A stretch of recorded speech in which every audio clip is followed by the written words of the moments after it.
নমস্কার, সবাইকে স্ট্রিট ঝুলিতে অনেক স্বাগত।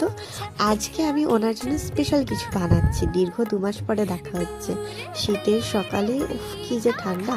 তাড়াতাড়ি চলে গেছি। প্রথমেই যাব বজরংবলির মন্দিরে একটু পুজো দিতে। সেখানে পুজো দিয়ে ওনার জন্য স্পেশাল জিনিসটা দিয়ে দিলাম। কি হতে পারে গেস করো। কি হতে পারে? কি হতে পারে? আজ তো মঙ্গলবার, নিরামিষ হবে।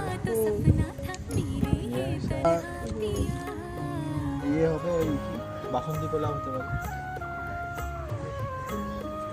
আলুর আর দম, আলুর দম হতে পারে, নাহলে পনির হতে পারে। দেখলে ও কিন্তু জানতোও না, কিন্তু কিরম ভাবে গেস করে দিল ঠিকঠাক। শীতের মরশুমে দুজনের আমাদের একটা ছোট্ট পিকনিক হয়ে গেল। সামনেই ছিল দুর্গা মিউজিয়াম, সেখান থেকেও একটু ঘুরে আসা যাক। দারুণ সুন্দর কাটলো একটা আমাদের মুহূর্ত। তোমাদের কেমন লাগলো আমাদের এই ছোট্ট ব্লগটা জানাতে অবশ্যই কিন্তু ভুলো না কমেন্ট বক্সে।